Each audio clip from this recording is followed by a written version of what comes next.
The dignitaries to the high table, Miriam, please guide. Please guide the dignitaries to the high table.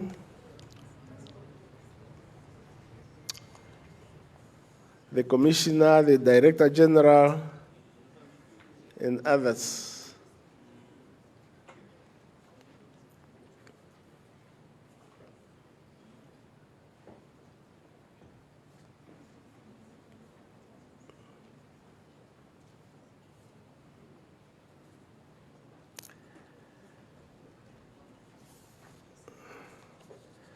Ambassador, Commissioner, please come to the high table.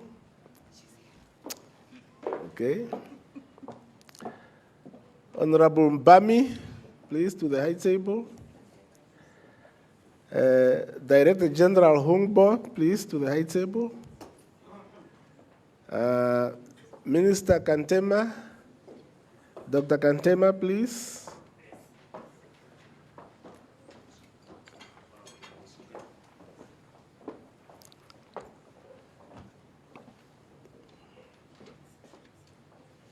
Okay.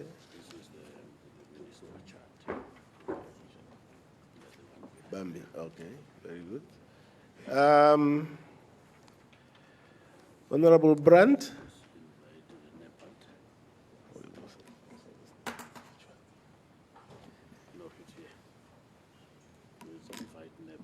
Okay, representative of NEPAD.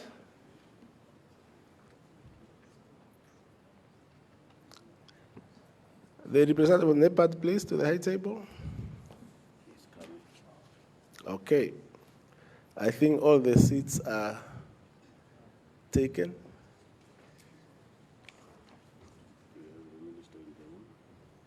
Yeah.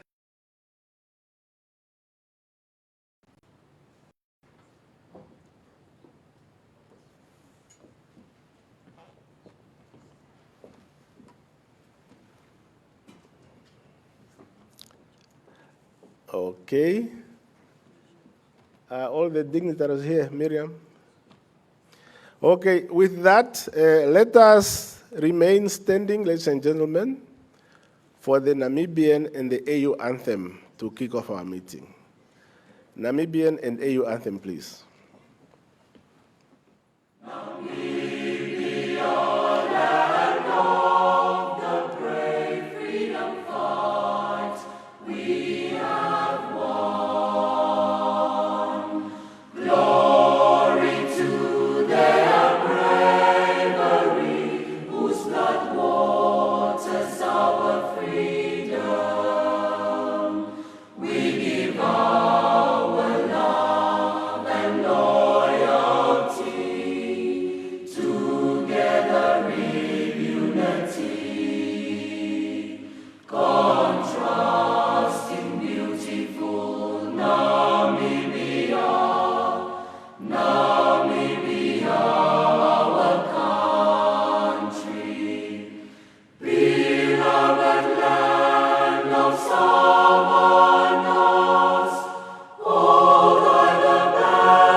Thank you very much. Please take your seats.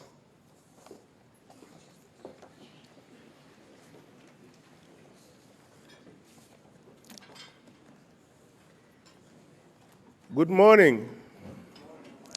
Good morning. Yes, thank you. My name is Ben Nangombe. I'm the Executive Director in the Ministry of Justice and Labor Relations for the Republic of Namibia. I will be together with Dr. Sabelo Mbokazi directing the program this morning. Our proceedings for the opening session this morning are being broadcast live on Namibia Broadcasting Corporation, NBC TV Channel 1, and the NBC Digital Trust platforms. Before we start our proceedings, let me recognize the presence of our dignitaries, starting with the Honorable Minister Philemon Wise Emmanuel, the Minister for Justice and Labor Relations in the Republic of Namibia. I recognize you, Minister, and other ministers in the room from Namibia and other countries. I recognize Her Excellency Ambassador Ama Tom Amoa, the Commissioner for Health, Humanitarian Affairs, and Social Development at the African Union Commission. Honorable Abdoulaye Mbodou Mbami, Minister of Public Service and Social Dialogue of the Republic of Chad and the outgoing chairperson of the Specialized Technical Committee on Social Development, Labor, and Employment. Mr. Gilbert Hongbo, the Director General of the International Labour Organization. Mr. Areski Mezoud, Secretary General of the Organization of African Trade Unions, Unity. Mr. Stephen Obiro, Head of Advocacy, Consultancy, and Partnerships for Business Africa. Commissioner Janet Salanier, AU Special Rapporteur on the Rights of Women in Africa. Ms. Ukolo Jane Phiri, Speaker of the Children's Parliament in Namibia. Ms. Nyaranzai Gumbonzwanda, Deputy Executive Director at UN Women. Ms. Hopolang Pororo, the UN Resident Coordinator for Namibia. Observers, delegates, members of the media.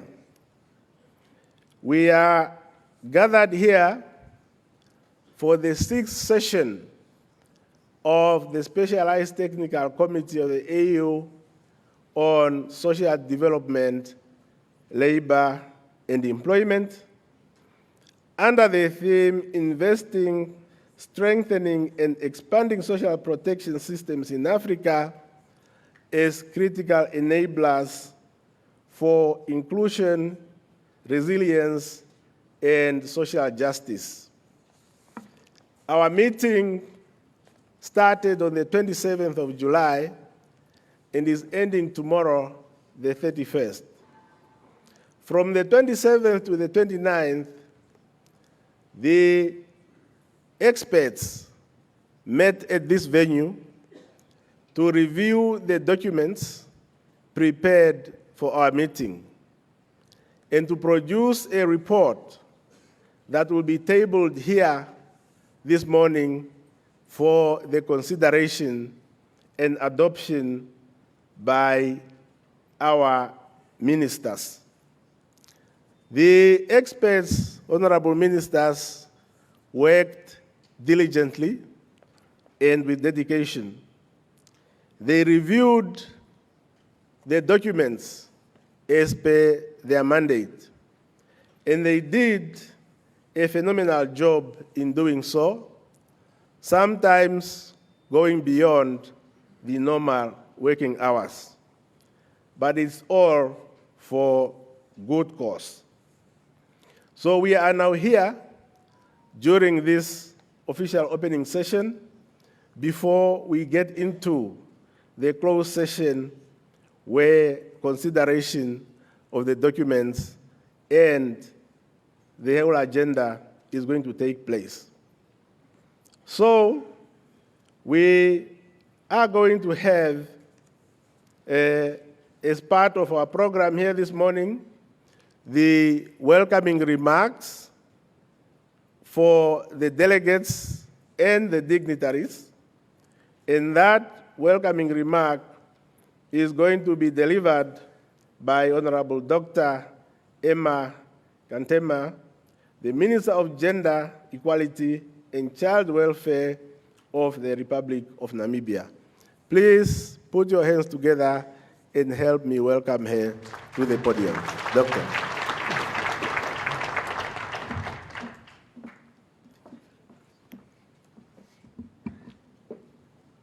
Thank you very much, Executive Director Ben Nangombe, for the opportunity.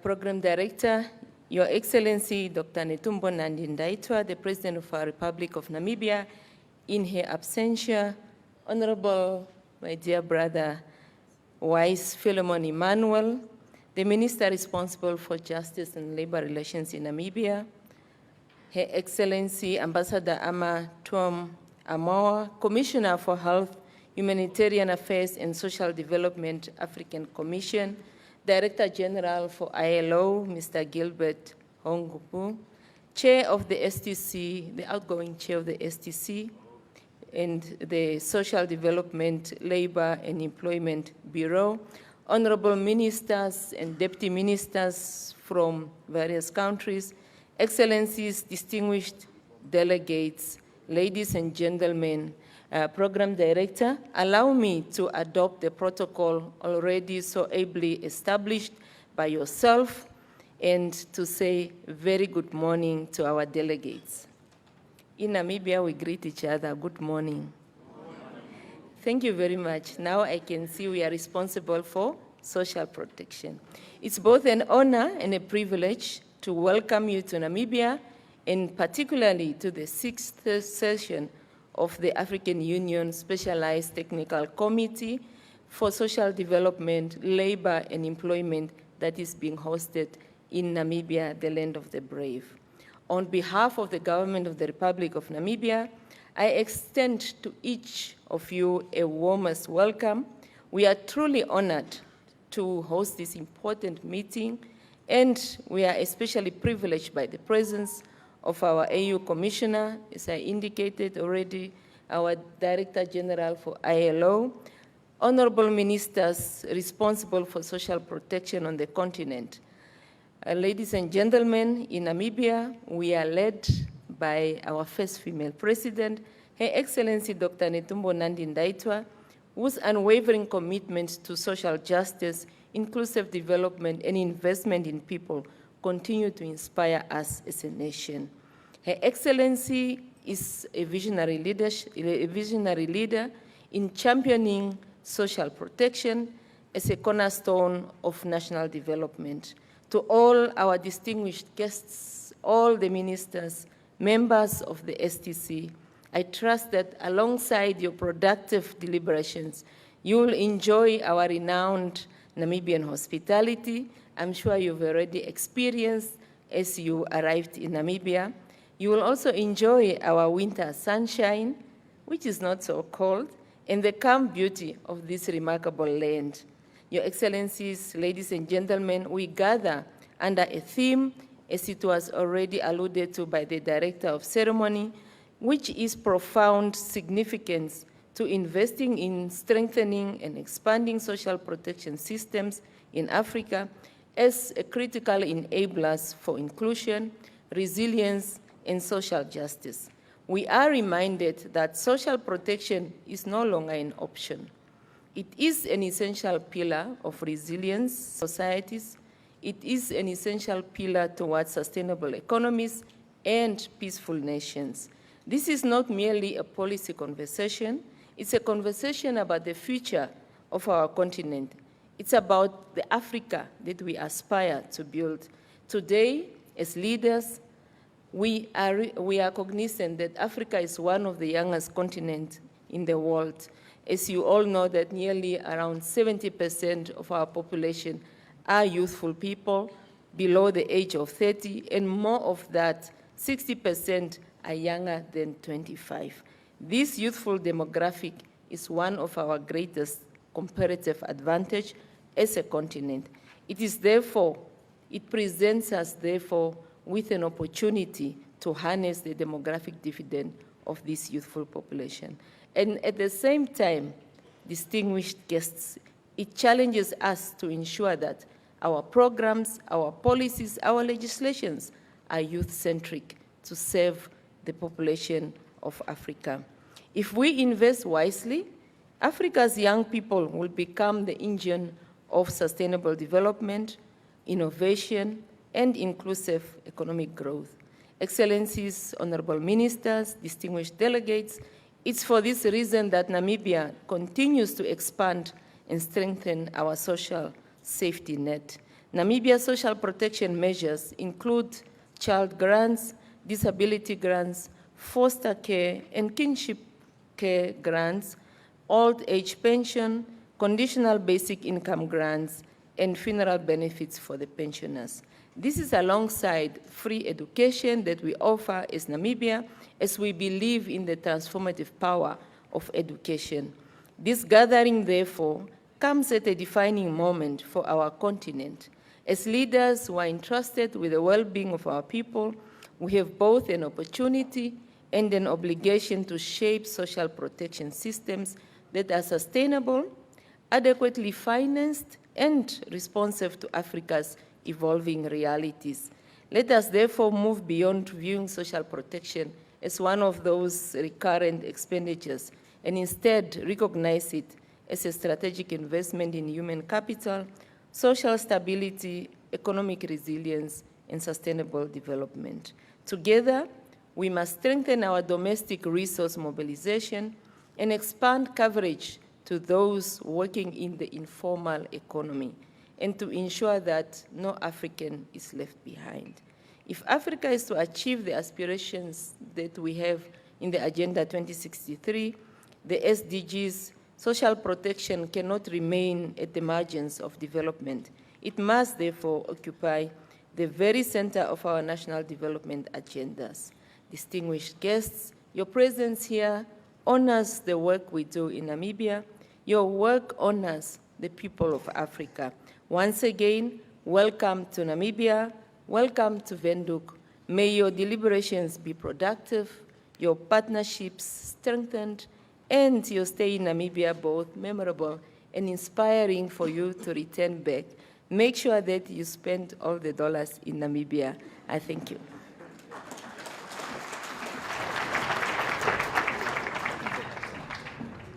Thank you very much, Honorable Minister.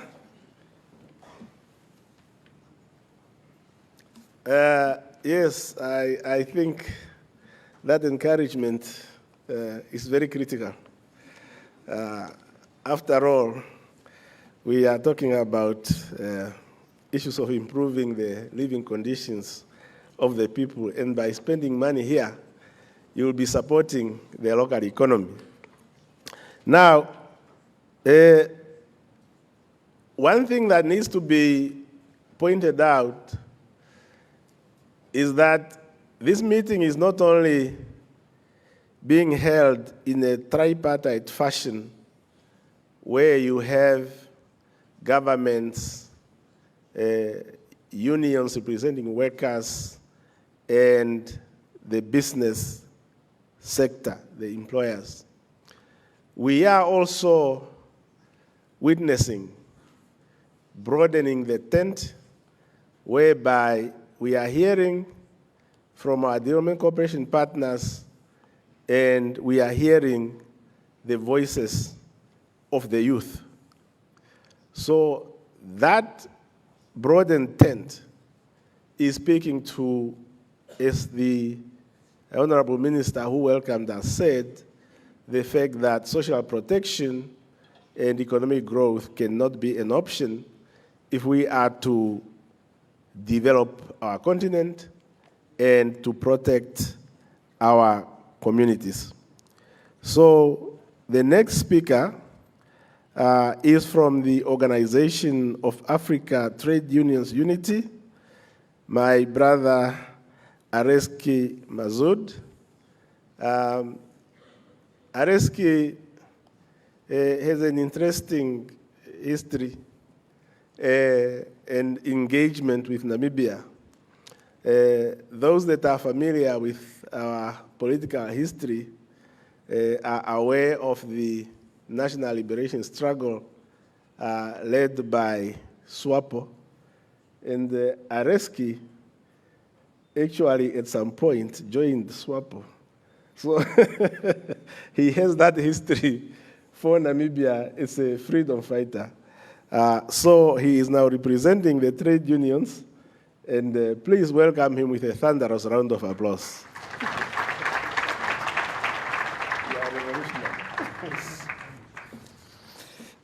Effectivement, je suis un militant de la SWAPO parce que quand j'étais étudiant, j'ai organisé beaucoup de manifestations, I organized several marches and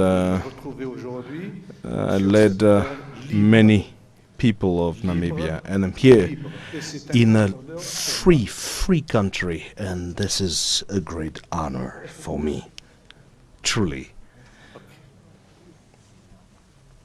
Should I repeat what I said before? Yes. Okay.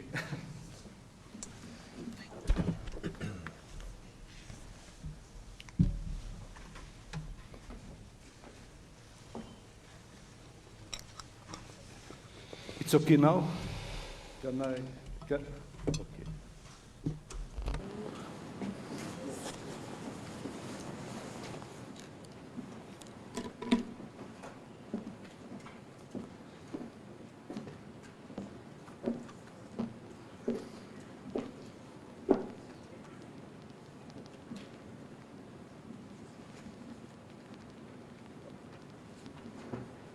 Is it okay now? When you finish speaking, your chair is here. Okay, no problem. Can I start? Ben voilà, effectivement, j'ai Well, dit, je I was suis saying that un ancien militant de la SWAPO. I'm Et d'autres an ex-militant of SWAPO and other movements of liberation in Africa. I was a student. As a student, I did very much. I led very marches in order to liberate Namibia. And today, I have the honor and the privilege to be in this free land. And what comes to memory is what I was told once, that one day you'll come back. I was told that you'll come back and have tea in Windhoek. And that's what I did as I came back, to celebrate the freedom of the people of Namibia. I had a tea as soon as I arrived, and I'd like to remind you that you know all the founders of the freedom of Namibia who have led the freedom fighting for the continent. And of course, the bedrock of our progress is laid on the workers and the laborers of our continent. We have indeed this tripartism, and we have the DG of the IOL.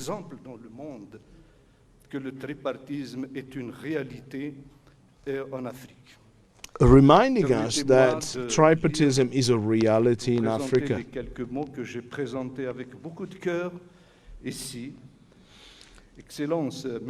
Excellencies, ladies and gentlemen, I would like to speak from my heart. Monsieur le Directeur Général du Bureau International du Travail, Excellency, DG of IL and camarades représentants de business, Excellency, honorables invités, chacun son rang, Secretary to the son nom, Social Affairs, délégués, distinguished delegates and representatives of various organizations. I may not mention you all, however, I greet you all. And I have the great honor to stand here in this Namibian ground, a fighting ground, where we are about to reflect on various issues and also look at our collective consciousness. And we need to understand that social protection is indeed a pillar of social dignity. It is the promise that every woman, every worker will live within security. It is the key of our resilience and of our societies. Should we remind ourselves that social protection is also sometimes used to bring about conflict and terrorism, compromising the stability of our continent. For half a century, our organization, led by the AU, or rather strengthened by the AU Commission, is speaking for the workers, speaking on the behalf of workers. And today we are reiterating our commitment to work with governments, employers and partners in order to have universal systems that are sustainable and adapted to African situations. It's not just about saying it with words, but we need to establish mechanisms so that they may be solidified and strengthened in order to make sure that no African citizen may be left behind, and we should also have indeed the various mechanisms allowing social justice. And for these ambitions to become a reality, we must mobilize resources by identifying the most appropriate and innovative financing mechanisms, whether through national contributions, regional partnerships, international solidarity, or innovative financing. It is therefore imperative that social protection be supported by sustainable and equitable means. Moreover, it is essential to fully recognize the role of social partners members and to strengthen their capacities, particularly those of workers' organizations, which are true pillars and indispensable actors of socio-economic development and the promotion of social justice. Their active involvement and empowerment constitute not only a prerequisite for the success of public policies, but also a guarantee of stability and social cohesion. Dear brothers and sisters, distinguished delegates, investing in social protection is investing in Africa's future. It is giving our people the means to withstand crisis, to overcome inequalities, and to build a society founded on solidarity. It is making our continent a space where social justice is not just distant aspiration, but a lived reality. We need to move into action. Let Windhoek become the social symbol of Africa that chooses inclusion, resilience, and social justice. Before concluding, I would like to thank and express my deepest gratitude to the authorities of Namibia and for granting us their hospitality in order for us to have our work. I would like to mention that this welcome will remain within our heart as a symbol of the spirit of openness and cooperation of the continent. I call upon all our consciousness so that social justice may become the foundation of the new Africa, an Africa that rises to the aspiration of its people, democratic of its people, and fairer institutions. I cannot end without mentioning our support of our representative of a prestigious organization. This gives a great honor to the African continent. It is an organization facing great challenges. And our DG Gilbert needs to be applauded, to say that we support him and to say that the continent is behind its children. Thank you very much.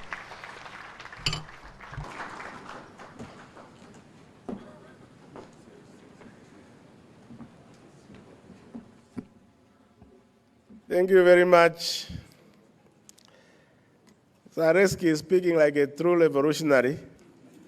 Please give him another round of applause. Yes, we're speaking on behalf of the workers. And as I said, this is in true tripartite fashion. The social partners must come to the table if we are to advance the agenda of social protection and decent work. The creation of employment would require thriving enterprises. And for the enterprises to thrive, they would require robust and conducive investment climate. The next speaker is going to speak on behalf of the enterprises representing Business Africa. Please put your hands together and help me welcome to the podium Mr. Stephen Obiro, Head of Advocacy Consultancy and Partnerships. Mr. Obiro.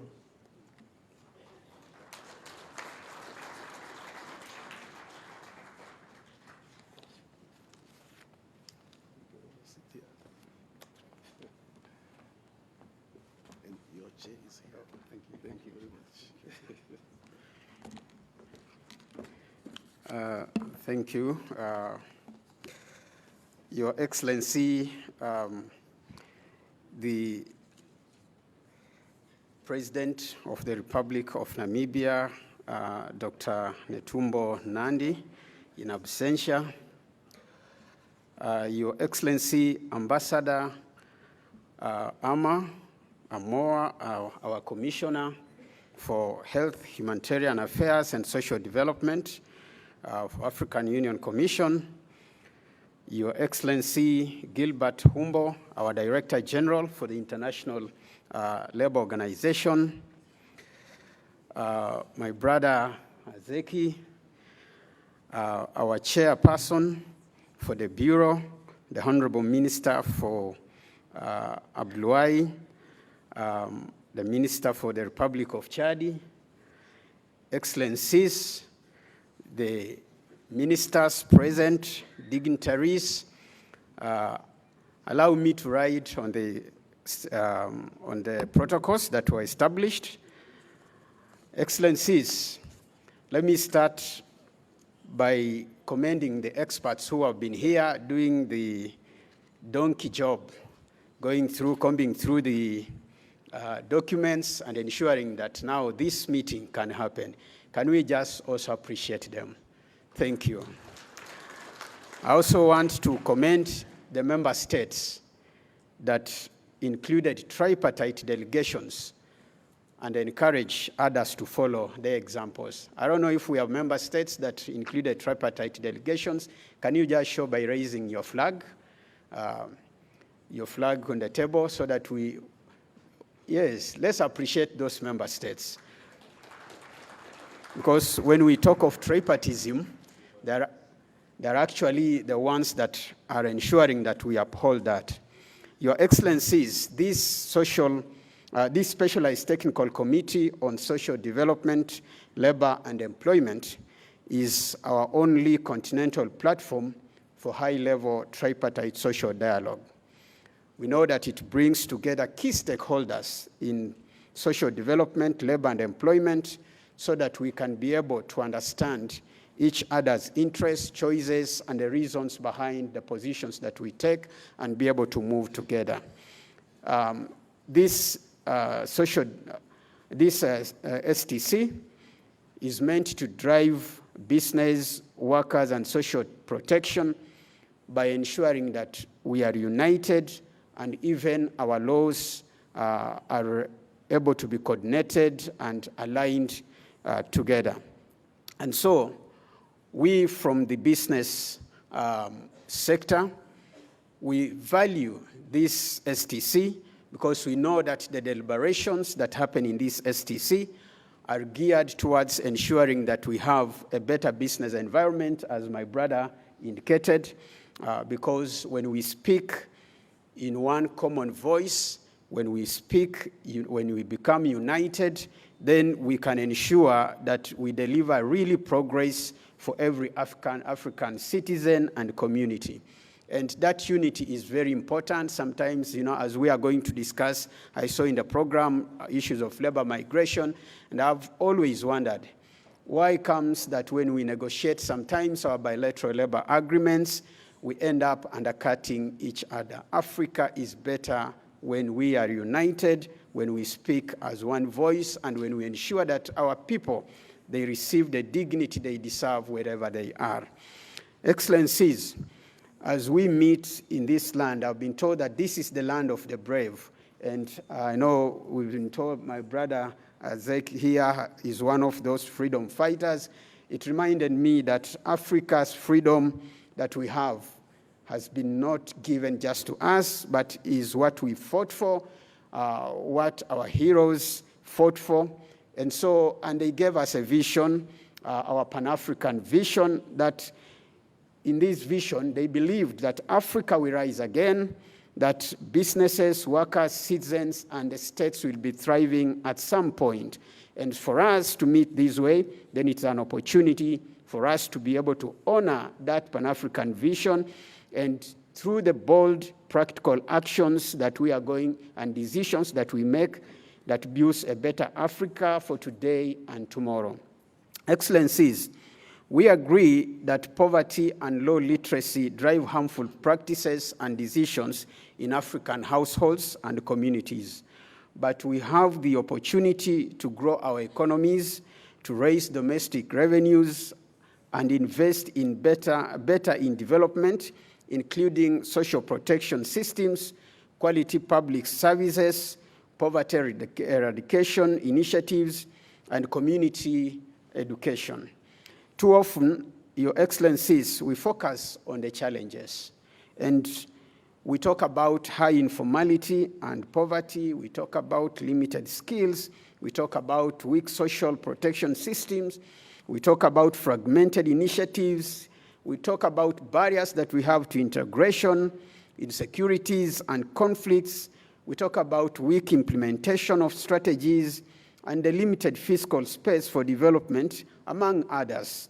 Yet, each of these challenges, the way we look at it from the employers and from the business, is an opportunity for us as Africa. For example, when we talk about informality, it just shows us, this informality shows us that we have the need, the potential, and the opportunity for industrialization and modernization of our economies, that we have the opportunity for a stronger business environment that helps people to earn while expanding fiscal space for adequate social protection and development across Africa. Despite Africa's many challenges, we should take pride in our continent. We are not yet where we aspire to be, but we have made significant socioeconomic progress as Africa, and we need to be proud of ourselves.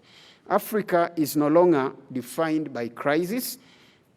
If you move across Africa, everywhere you go, you will see opportunity, you will see growth, you will see transformation. Even when you look at this city of Windhoek, that as you walk around.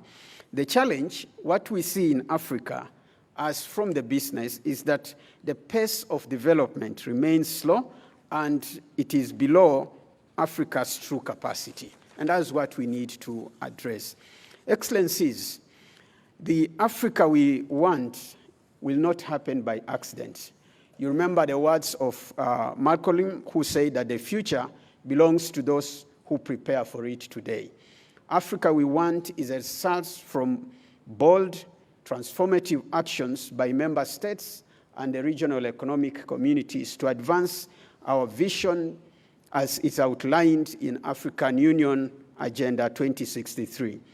And from our preparedness for climate change, artificial intelligence and technological shifts, geopolitical developments, and demographic change. Africa's success depends on the discipline and choices that we are going to make in this 6th STC on social development, labor, and employment. Africa is youthful, as our Honorable Minister told us. Actually, the median age for Africa is around 19 years. And the report from McKinsey Global Institute projects that half of the workers that will be entering the global labor market by 2030 will be coming from Africa. Now, the question is, how are we preparing Africa for this opportunity? Our work on migration, labor migration, skills development, decisions that we'll be making on inclusion, on social protection, and even on child protection is about both today and the future of Africa. We must be intentional, and I am confident that the discussions in this STC and the recommendations that will eventually be made and resolutions will help move Africa forward. And we'll be looking at to see how they strengthen the productivity and competitiveness of our businesses. How are we going to use the social systems to unlock Africa's full productive capacity? And we know that if you look at what is happening across Africa, our young people expect more from the continent, and so is businesses and the workers and even the governments. We all have high hopes for Africa. And I believe that together we can make Africa become the beacon of hope and admiration for many. And what we've always said, we may not even be needing new strategies. we may just need to be able to implement what we have committed for, to actualize our Agenda 2063 with the urgency it deserves, to ensure that it is actualized in our lifetime. Now, Excellencies, what we also need is social accountability. Businesses and investments, they need predictable, stable policy and regulatory frameworks where commitments are matched by actions. Africa often speaks with ambition, but too often delays in ratifying, domesticating, and implementing the AU and REX protocols and conventions that we have agreed on, or sometimes we even ratify, but we fail to align our national practices with agreed policies. And this one, for us in business, is something that throws us off the balance because we need predictable business environment. And as employers, we respectfully urge member states and honorable excellencies that we ensure this STC, this 60 STC on social development, labor, and employment breaks this pattern. We must establish mechanisms through which the public can hold us accountable for implementing continental and regional resolutions and agreements reached. I am happy that this STC is considering, having gone through the agenda and the documents submitted, we are considering even terms of reference for African Labor and Employment Council. We are looking at the AU private sector engagement strategy, guidelines on labor migration, and also looking at labor migration statistics and practical mechanisms on tracking, following up, and reporting on resolutions and recommendations from this STC. It is our hope that these measures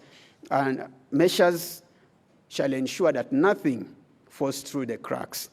Chairperson, let me thank you and the Fifth Bureau, the experts and the secretariats for the excellent work that has been undertaken. I want to thank Her Excellency, the President of Namibia, the government, the people of Namibia for the welcome, warm welcome, and for hosting us. We appreciate the African Union and its organs, agencies, for the work that they have done to prepare for this 6th STC on social development, labor, and employment. We applaud each member state for the effort you are putting into this journey of transforming Africa. Business Africa and the employers across the continent are committed to working alongside the governments and the workers and the partners to transform Africa for the betterment of our people and for the socio-economic development of our member states. God bless you. God bless Africa. Thank you, Your Excellencies.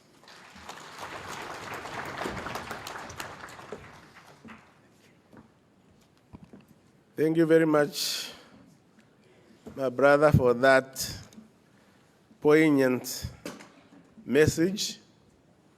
Again, it's about tripartism. We appreciate the commitment of the business sector to contribute to the upliftment of our people. I indicated earlier that we have broadened the tent and the voices of the young people are also going to be heard. Our program or our meeting since we started has considered a number of policy documents and initiatives focused on children and the youth. For example, the meeting discussed the terms of reference for the special rapporteur on child labor, forced labor, human trafficking, and modern-day slavery, which disproportionately affect children and young people. we discussed the report, or a progress report on the African Union ILO Youth Employment Strategy, or Yes Africa. There was a report on the, or rather a briefing note on the AU champion, the African Union Champions report on child marriages. There was a report on harmful practices affecting children. There is an African common position on ending violence against children in Africa. Discuss the model law on child online safety.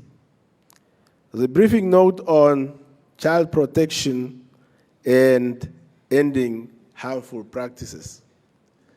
So all these matters were discussed because children and young people do matter.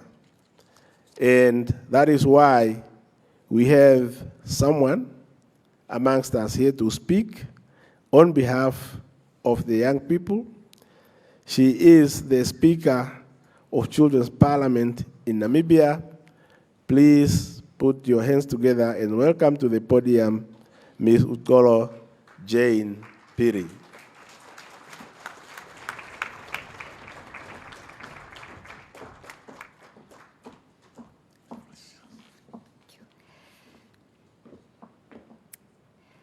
Good morning, everyone. I stand on the protocol already observed. Her Excellency, the President of the Republic of Namibia, honorable ministers, distinguished delegates, representatives of the African Union Commission, development partners, program director, young people, ladies and gentlemen. In the great words of our late President, President Nelson Mandela, he echoes that there can be no keener revelation of a society's soul than the way in which it treats its children. It is both a privilege and a profound honor to join you today as the Speaker of the Children's Parliament of Namibia for the 6th session. Presenting the statement on behalf of the children of Namibia and Africa. In doing so, I not only echo my own voice, but the voices of countless children across Namibia and across our African continent, children who dream, who hope, and who simply ask for the opportunity to thrive.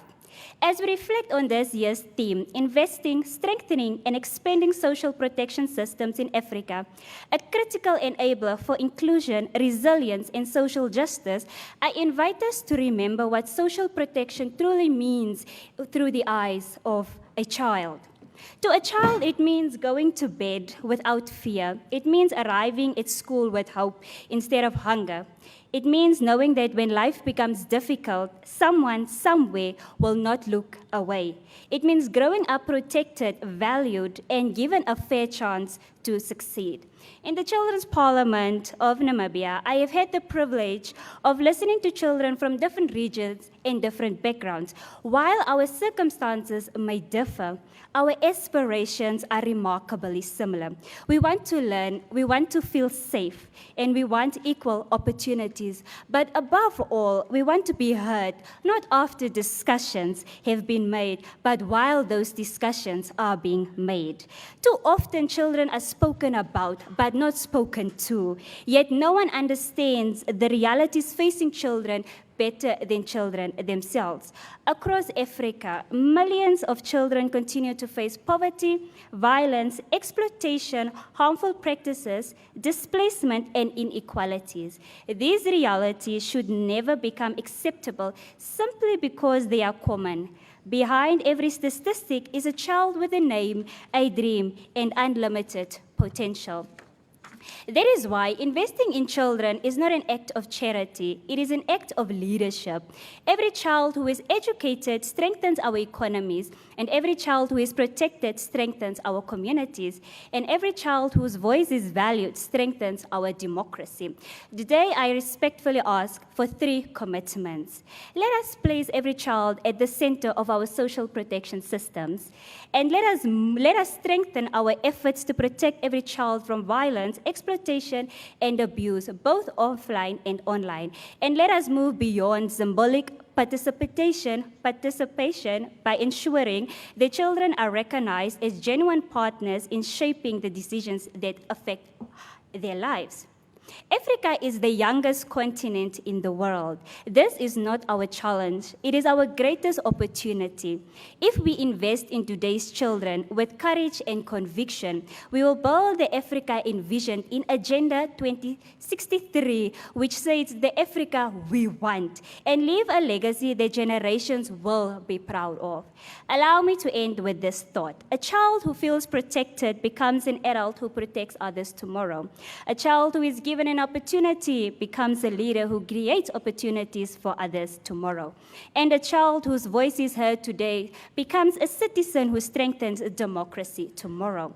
Let us remember this gathering not only for the policies we adopted, but for the children whose futures we chose to protect. With that, allow me to extend and express our sincere appreciation to the Republic of Namibia, the African Union Commission, and all partners who remains committed to advancing social development. It reminds us that Africa continues to place people, and especially young people, at the center of its development agenda. God bless our Africa. God bless the Republic of Namibia. I thank you.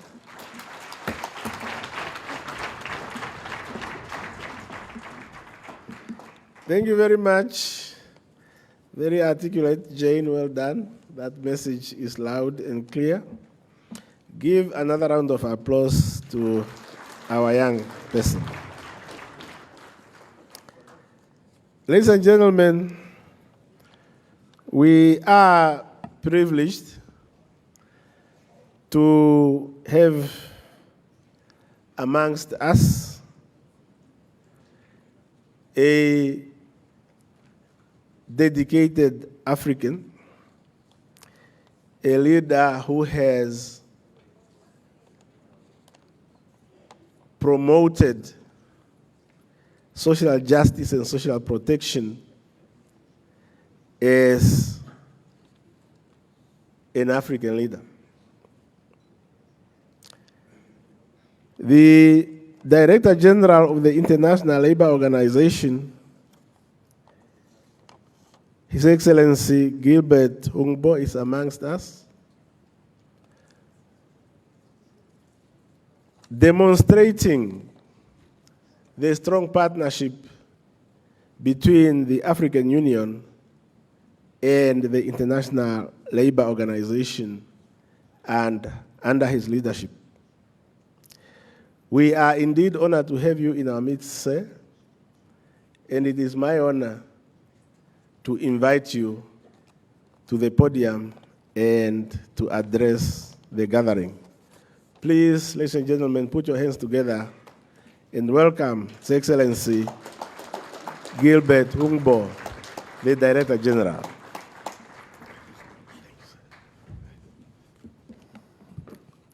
Good morning. Yeah, we're still in the morning. Honored Minister Emmanuel, and all protocol observed, so that will save 2 minutes.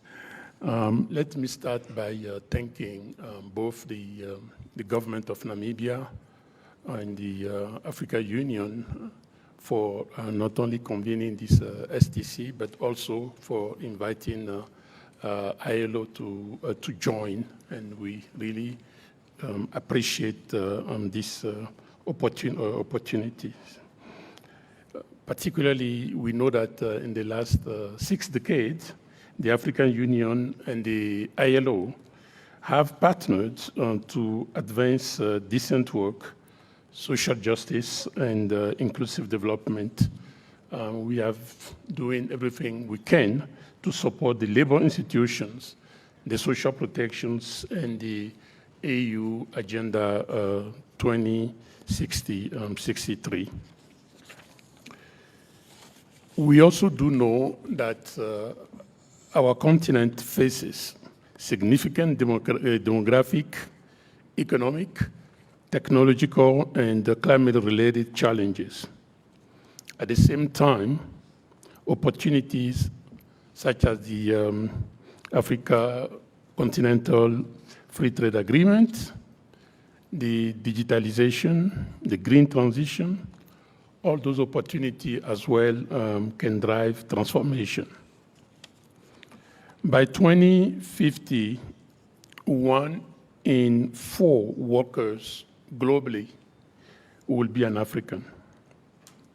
Realizing this potential requires investment in people, investment in institutions, and investment in productive employment.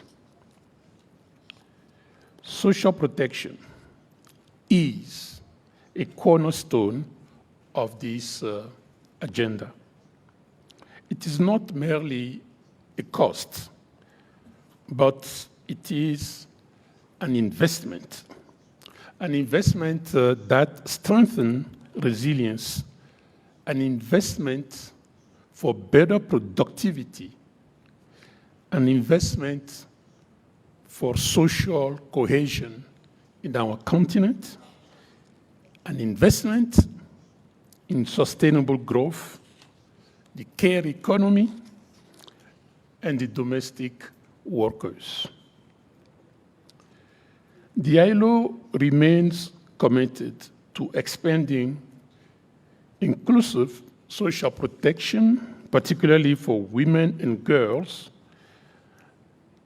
and also those in the informal and vulnerable employment. As well, those groups I just mentioned, namely the domestic workers, the care economy, where we know the vast majority of jobs are occupied by women. Recent crises show that countries with stronger social protection systems protected livelihood and jobs more effectively, highlighting their importance for resilience and development. And I know we have many success stories in some of you that are sitting here today, and I want to really appreciate the progress that we are seeing in all our countries in making social protection a cornerstone of the public policies. Honorable ministers, dear social partners, the question is no longer whether Africa can invest in social protection. We're talking about mobilizing domestic resources. We're talking about increasing partnership and so forth. The question is no more if we can do that. The question is rather if we can afford not to. Governments are demonstrating growing commitment, and the priority now is implementation. Implementation through a broader coverage, sustainable financing, and stronger institutions. The AU Agenda 2063, the Africa Regional Social Protection Strategy, and the Protocol on Social Protection provide a clear framework. Our task is to deliver on tangible results for our population, for our youth, and our children. The ILO will continue supporting member states to strengthen labor institutions, expand social protection, and promote skills and employment. Despite the current challenges that we are faced, the multilateral system at large is facing, we remain committed that in the coming years, we have to increase our support to our member states on the ground, in the field, in making available much more expertise, namely in the social protection. We will also continue advocating for Africa's priorities globally, recognizing that investment in people is key to the SDGs. Social protection must go hand in hand with job creation and skills development, productivity, and social dialogue. In a context of global uncertainty and limited financing, Africa's response must be guided by solidarity, innovation, and continued political commitment. Success must be measured not only by economic growth, but by decent jobs, reduced inequality, and expanded opportunities for all. At the ILO, we remain a partner that you can count on, not only as African Union through our ongoing partnership, but also our partnership with the member states. Together, let us build an Africa where social justice drives the economic transformation. I thank you.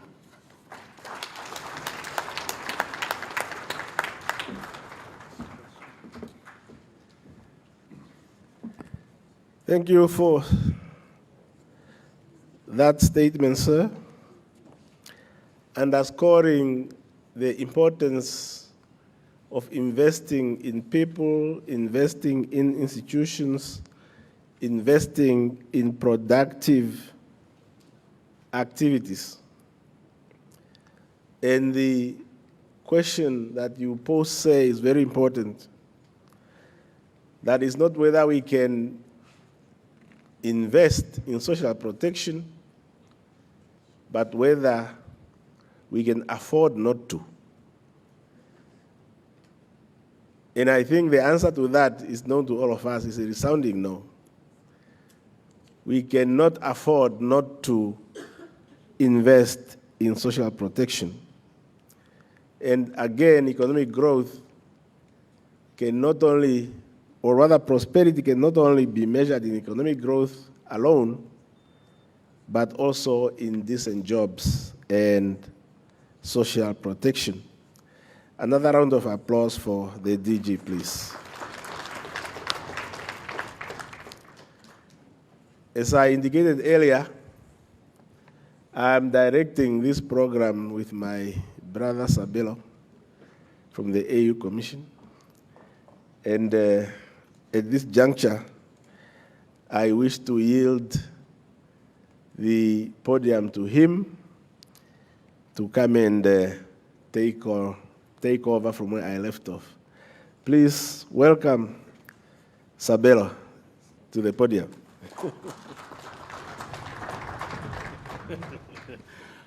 Thank you, Director of Justice and Labor, the Republic of Namibia. Your Excellencies, the protocol has already been established, and therefore I will stand on the established protocol. My name is Sabelo, as the Executive Director, Ben Nangombe, has indicated. I'm your head of Labor, Employment and Migration at the African Union Commission, Addis Ababa. It is a pleasure to be here and a privilege to be here in the land of the brave. But we see that all Africans have descended to come to the land of the brave. I see the royal kingdom of Morocco is here. All the kingdoms are here. I see the mountain kingdom of Lesotho is here. I see the kingdom of Eswatini is here, visibly present. You cannot miss them. But we also see the people from the smiling coast of Africa, the Gambia.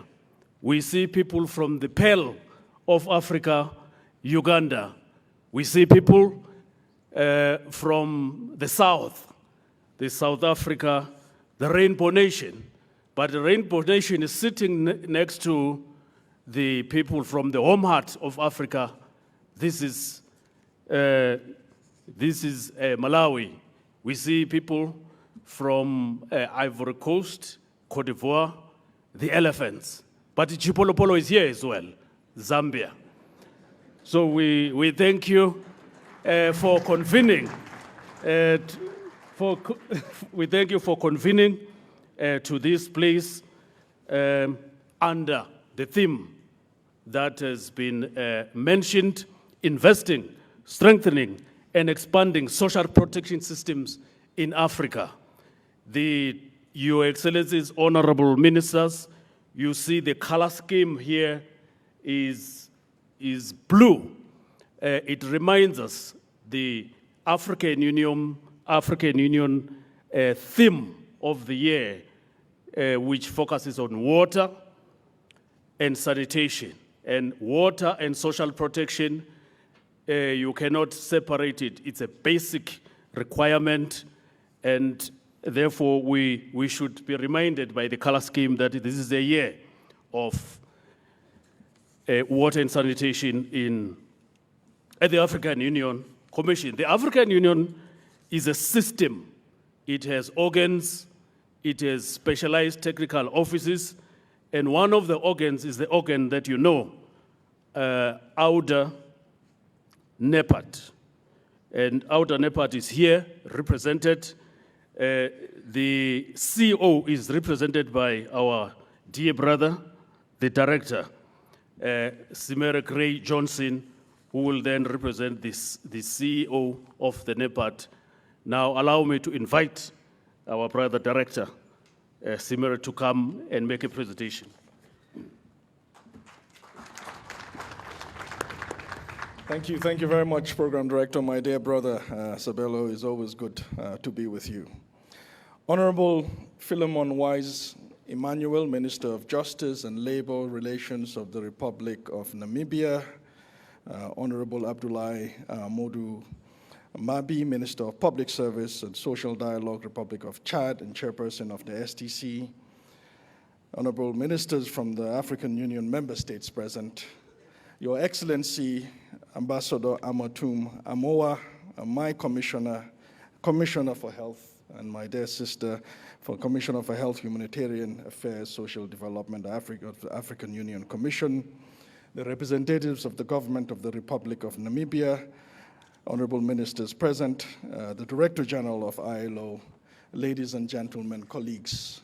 I bring you warm greetings from Her Excellency Madam Nados Bekele Thomas, who couldn't be here with you, but is certainly here in spirit. It is indeed a great pleasure and an honor to address this ministerial session of the 6th Ordinary Session of the Special Technical Committee on Social Development, Labor, and Employment. And on behalf of the African Union Development Agency, NEPAD, we want to thank the government and people of Namibia for hosting this very important gathering. Hearty gratitude to the African Union Commission, the Department of Health, Humanitarian Affairs, and Social Development, on her able leadership, the Commissioner, for the technical and the high-level preparations of this 6th Ordinary Session of the STC. Special thanks to all the African Union member states, the social partners, the regional economic communities, and all the technical institutions here present. All of this reflects the work of many experts and the practitioners who understand the daily realities of African families and its workers. The theme before us is direct. It says investment, strengthening and expanding social protection systems in Africa, a critical enabler for inclusion, resilience, social justice. It asks us to move beyond viewing social protection as a residual welfare function. But across our continent, millions of African families continue to face illnesses, unemployment, climate shocks, and economic uncertainty without the security that many take for granted globally. And behind every statistic is a family making impossible choices. So social protection is not only a right, but also a productive investment in human capital, labor participation, social cohesion, and economic stability.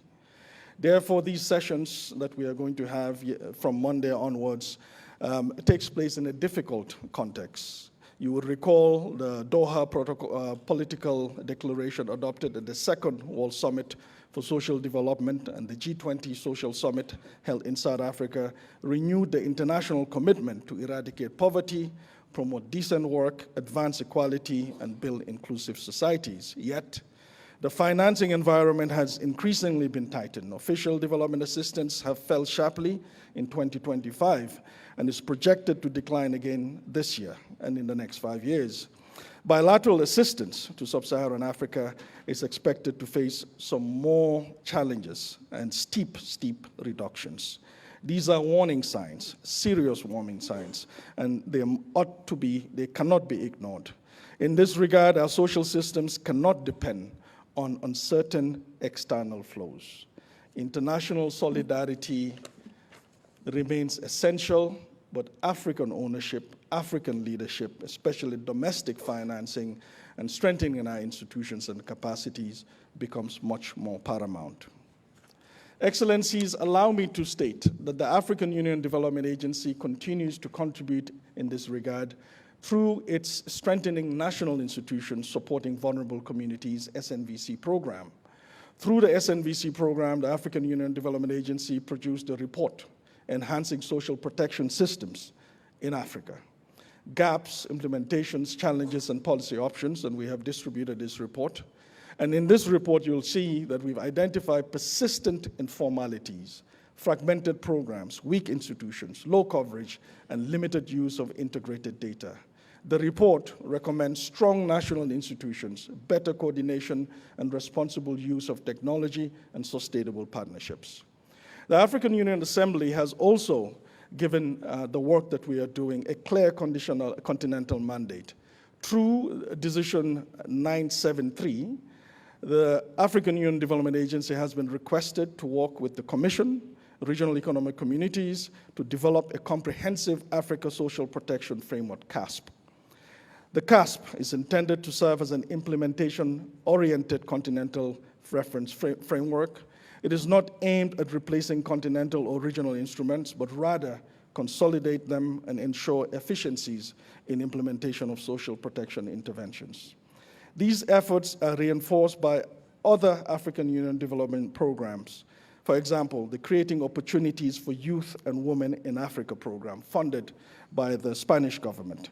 This program links entrepreneurship, financial inclusion, training, and market through regional economic communities. Another big program that we implement, the Skills Initiative for Africa and the Africa Critical Skills Bank, supported through alliances with the German government. So we are doing a lot in this space.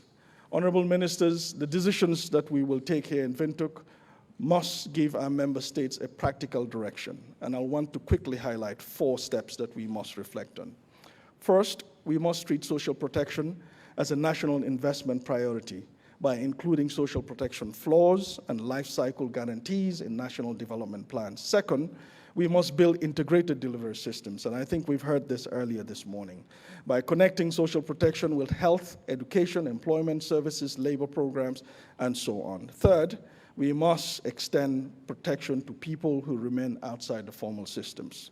But fourth and most importantly, and I'll digress a little bit, we must finance systems of social protection using our domestic financing. Your development agency will be 25 years old this October. 15 years ago, we alerted the world that Africa was going through a food crisis. We created a comprehensive Africa development program, CADAP. Some 12 years ago, we alerted that our infrastructure was falling apart. So we created a program called PIDA, the Program for Infrastructure Development in Africa. Today, in this room, excellencies, leaders, heads of delegations, fellow colleagues, we are alerting today that we are going into a debt crisis. 14 years ago, Africa was paying on interest some 27 billion. Today, it's 154 billion just on interest. We have done some preliminary work. We have identified 6 countries in Africa that will most probably, on paper, in theory, be bankrupt if we continue servicing our debt. So debt swaps becomes more important than ever before. You would see that in 14 years, our servicing of debt has multiplied by a factor of 6. So in order for us to really implement the theme that we are discussing today, we want to squarely put on the agenda the issue of debt swaps for social protection.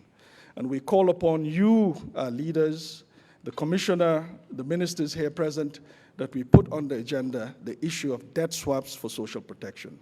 Right after COVID, your development agency talked about the issue of SDR, special drawing rights. We were not successful, but we are very convinced that within the context of reparative justice and compensatory reparations, debt swaps must be on the agenda.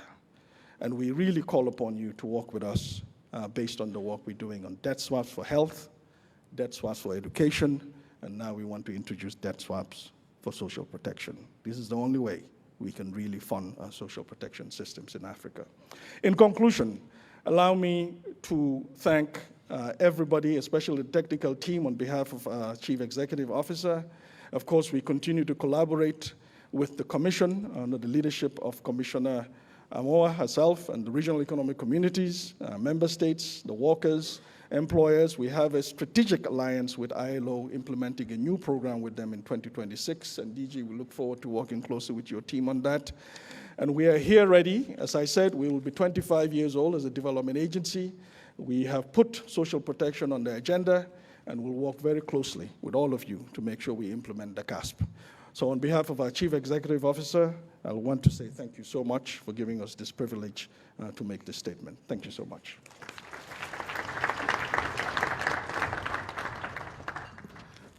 Thank you very much, Nepat, for the insightful presentation. As a progressive continent, as Namibia is a progressive country, we've been requested to announce that if there's anyone who needs sign language, it's provided for right there at the back. This is the Africa we want. Honorable ministers, ladies and gentlemen, we would like to invite Her Excellency Ambassador Tum Amoa, the Commissioner for Health, Humanitarian Affairs and Social Development at the African Union. Your Excellency, you have the floor. Let's put our hands together.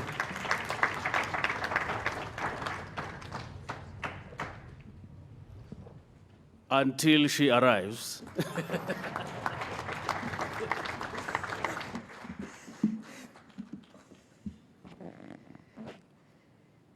Thank you very much, Sabelo. Honorable Ministers, before I even start delivering my statement,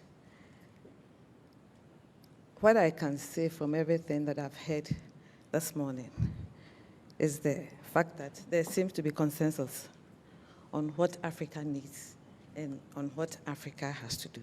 So my statement is only going to confirm everything that has been said so far. I start by acknowledging the presence in absentia of Her Excellency, the President of the Republic of Namibia.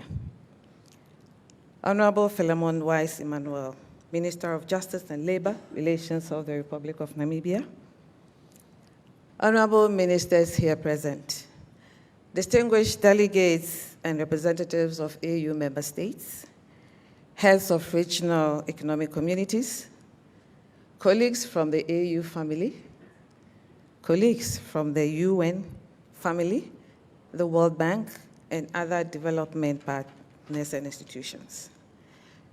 Representatives from our social partners, including workers, employers, and trade union organizations, civil society leaders and advocates, our young voices here in the room, ladies and gentlemen. It's still good morning. And warm greetings to all of you. It is a great honor indeed to welcome you to the 6th ordinary session of the Specialized Technical Committee on Social Development, Labor and Employment. At the outset, allow me to express our profound appreciation to the government and people of the Republic of Namibia for the generous hospitality extended to all of us and for hosting this important continental gathering. To the Honorable Minister of Justice and Labor Relations and your team, we convey our sincere gratitude for the meticulous preparations and excellent arrangements that have brought us together here in Windhoek. Honorable ministers, distinguished delegates, this STC should not be viewed simply as another routine meeting of experts and ministers. It is a defining moment in our collective pursuit of the Africa we want. We are gathered at the point where social development, labor, and employment coverage, there's convergence and is deliberate because the challenges facing our people are interconnected and cannot be addressed through isolated policies or fragmented institutions. Agenda 2063 calls for an Africa whose development is people-driven, drawing upon the full potential of its women, young people, and caring for its children, older persons, workers, and most vulnerable of our populations. That vision cannot be realized unless social protection, decent employment, and inclusive social development advance together. When we speak of social protection, we speak of the architecture that shields families from poverty, enables children to remain in schools, support workers during periods of transition, and allows older persons to live with security and with dignity. When we speak of labor and employment, we speak of the engine of economic transformation, productivity, inclusion, and shared prosperity. And when we speak of social development, we speak of the very fabric of our societies, our families, our communities, our solidarity, and our shared humanity. The theme of this session, investing in strengthening and expanding social protection systems in Africa, critical enablers for inclusion, resilience, and social justice, could not be more timely. Africa is undergoing profound demographic, economic, and technological transformation. We are home to the world's youngest population as we head. And by 2050, 1 in every 4 people on the planet will be African. This represents an extraordinary opportunity, but it is also an urgent responsibility. The choices we make today and in this room will determine whether Africa's demographic potential becomes a dividend of productivity, innovation, and shared prosperity, or whether millions of our people remain excluded from opportunity and protection. Strong social protection systems will be central to that choice. They must not be regarded merely as responses to vulnerability or instruments of welfare. They are investments in human capital. They strengthen resilience. They reduce inequality. They support productivity. They promote social cohesion and they provide the foundation upon which inclusive and sustainable economies are built.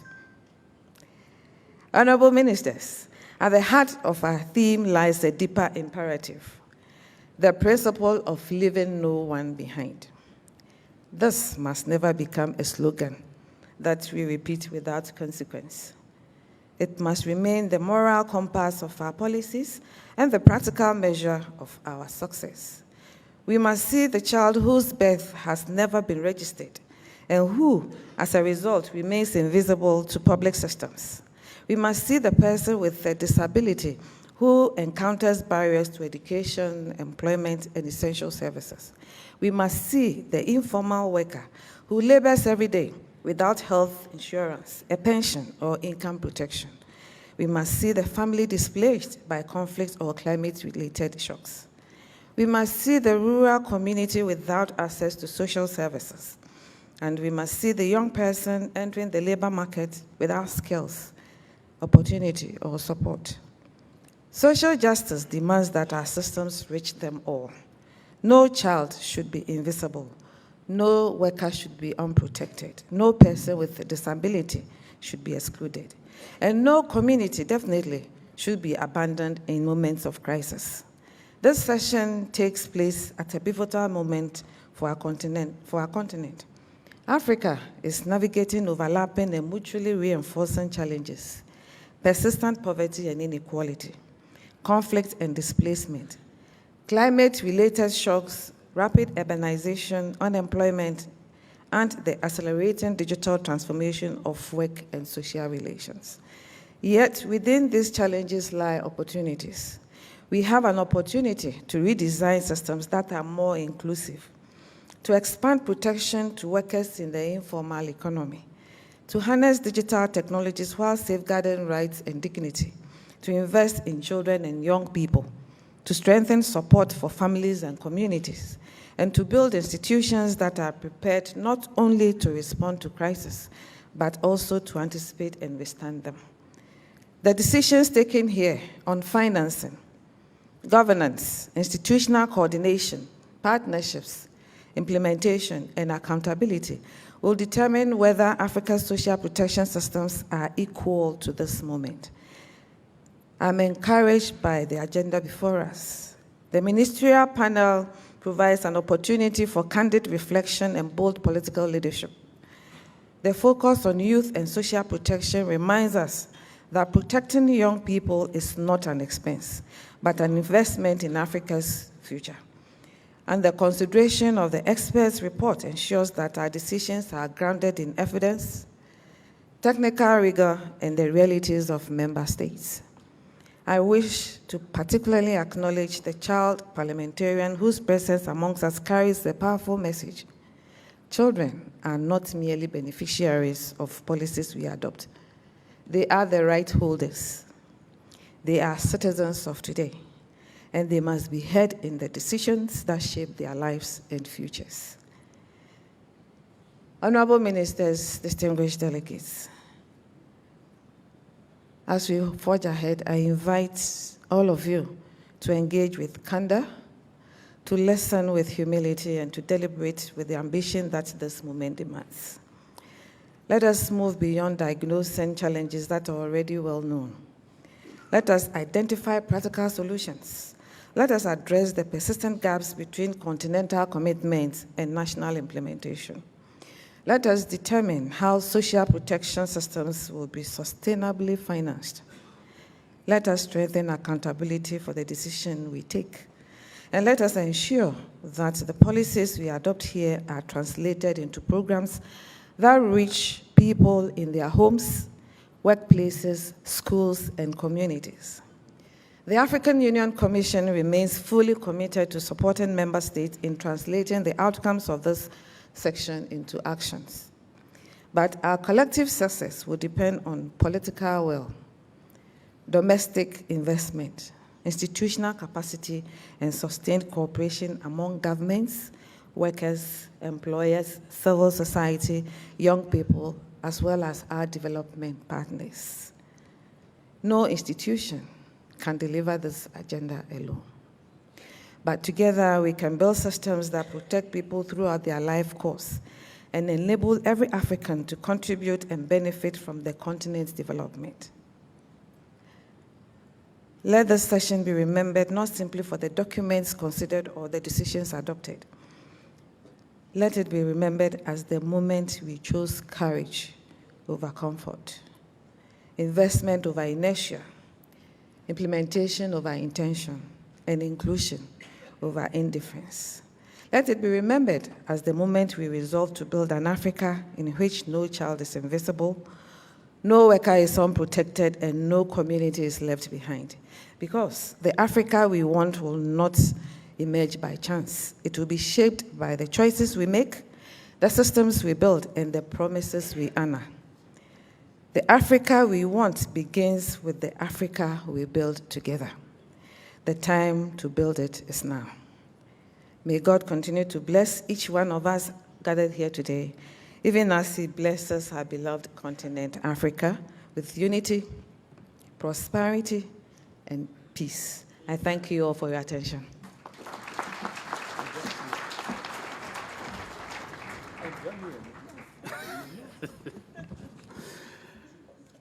So in the past few years in Addis, we had an ambassador of Ghana.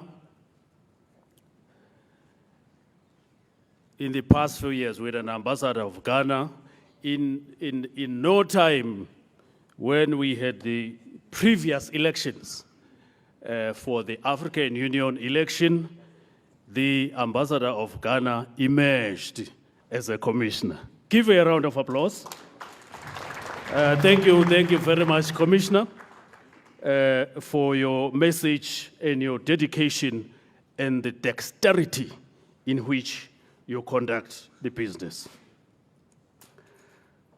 Honorable members, this august house, this meeting, the STC on social development, labor, and employment has a statutory structure called the STC Bureau. So the STC Bureau would have a chair. So in the past few years, the chairperson of the STC was Chad, and Chad is here. And thank you very much, Honorable Minister, for being here. And the minister will then address us as the chair of the STC, but also an outgoing chair of the STC. Then later on, we will be given information on how then we proceed. Son Excellence, vous avez la parole. Thank you very much.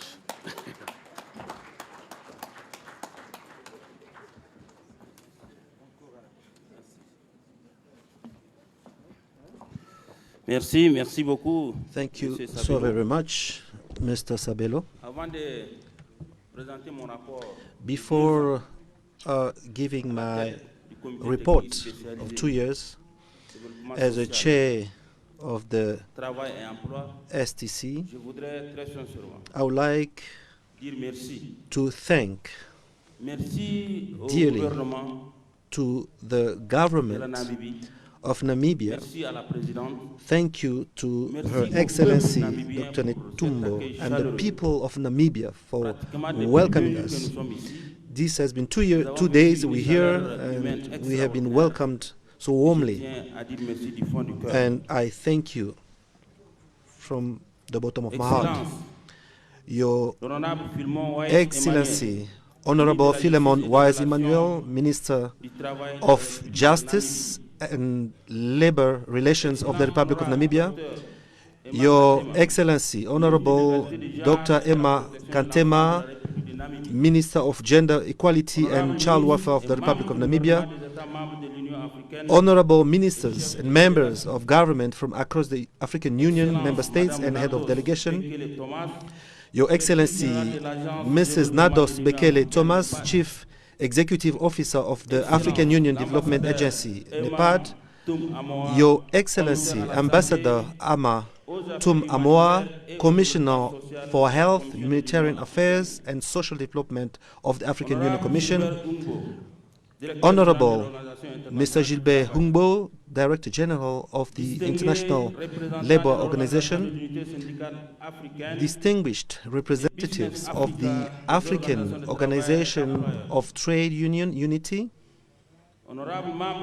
honorable members of Parliament and representatives of the Child Parliament, excellencies, ambassadors and members of the diplomatic corps, representatives of regional economic communities, international organizations and development partners, representatives of civil society organizations, members of the media, distinguished delegates, ladies and gentlemen. It is both an honor and a privilege to present this report on the implementation of the decisions and priorities adopted at the 5th Ordinary Session of the Specialized Technical Committee on Social Development, Labor and Employment.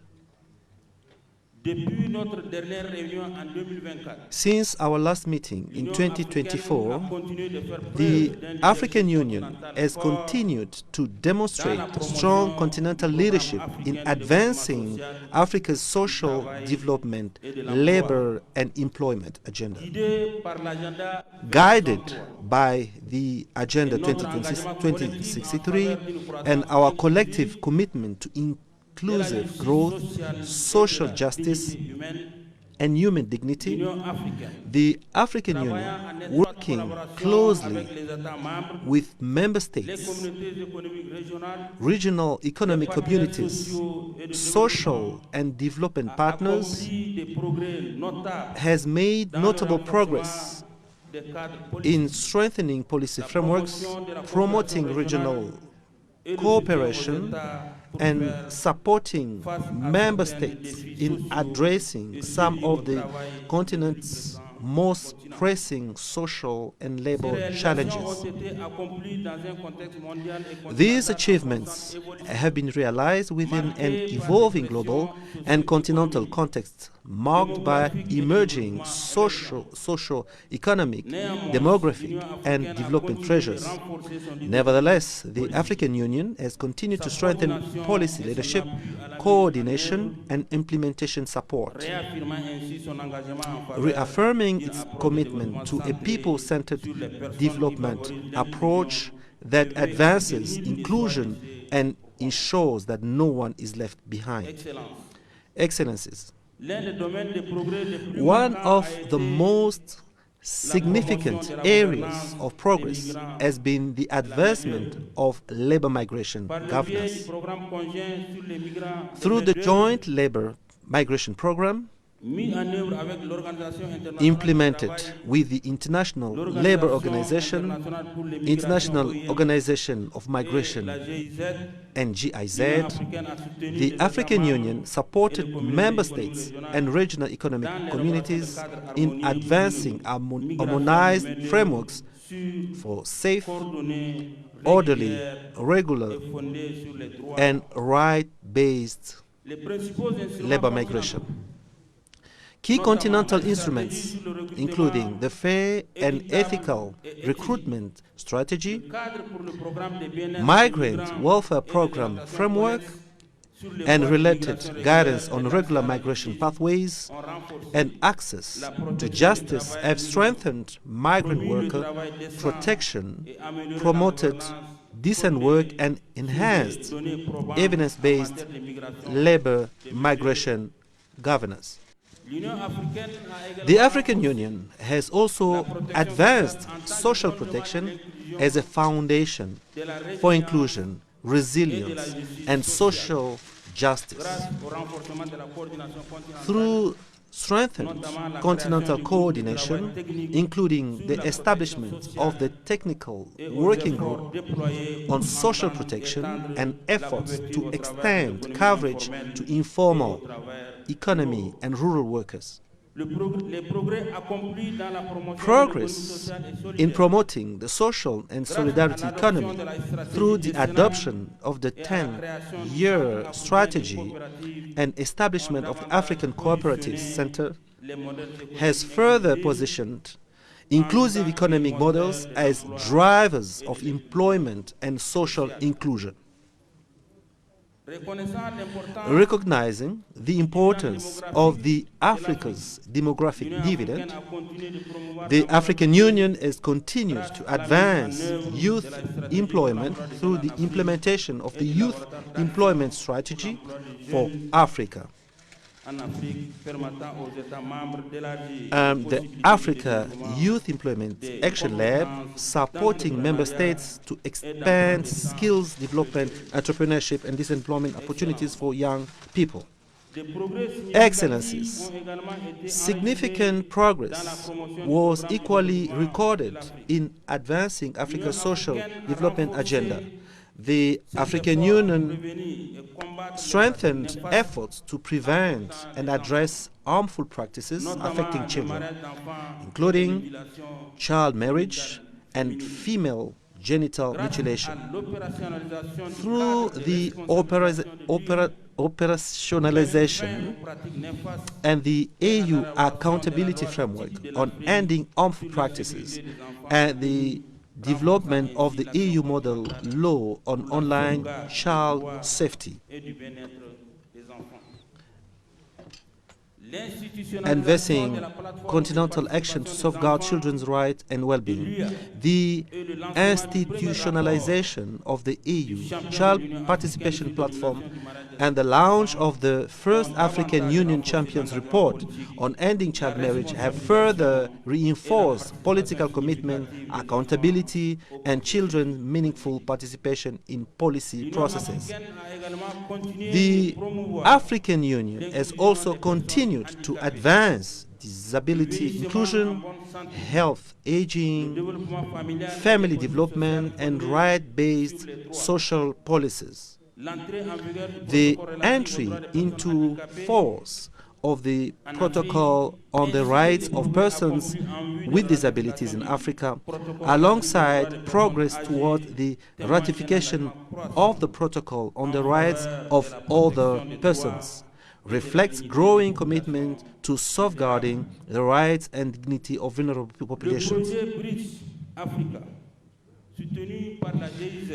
The Bridge Africa project, supported by GIZ, has further strengthened institutional capacity and partnership for disability inclusion across the continent. However, significant challenges remain. The slow ratification and domestication of African Union legal instruments continue to hinder progress towards shared continental aspirations, notably the Protocol to the African Charter on Human and People's Rights, on the rights of citizens to social protection and social security, adopted in 2022, is yet to enter into force, limiting the establishment of a binding continental framework to advance universal and rights-based social protection. Furthermore, harmful practices and other forms of violence against children continue to undermine the rights, well-being, and future prospects of millions of African children.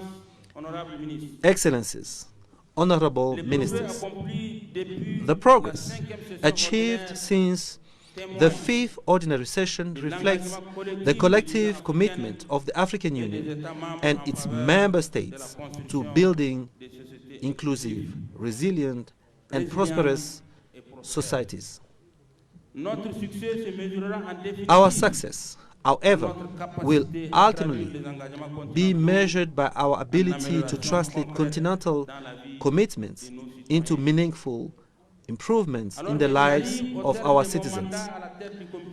As I conclude my tenure as chairperson of this specialized technical committee, I extend my sincere appreciation to member states, the African Union Commission, the regional economic communities, social partners, civil society, and development partners for their invaluable contributions and continued support in advancing Africa's social development, labor, and employment agenda.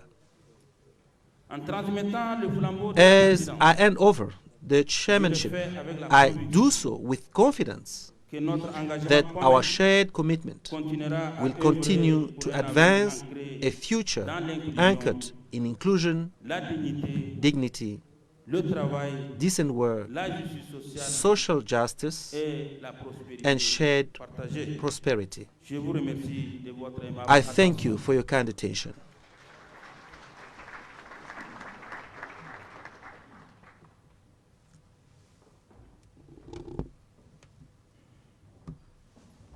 Let's give the outgoing chair another round of applause. Merci beaucoup, Excellence. So I speak a bit of French. Yes, that was the report of the outgoing chair of the Bureau. We thank you, sir, for your statement. We are moving towards the main event, mainly the keynote address and therefore the official opening of our gathering here.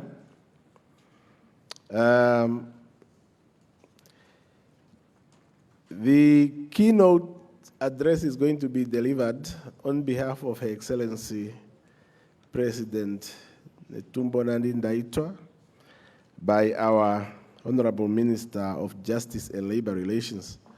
Minister, hang on just 1 minute.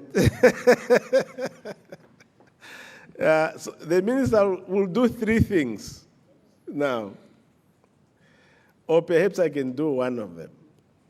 Because the minister was to deliver remarks, brief remarks, and introduce the keynote speaker.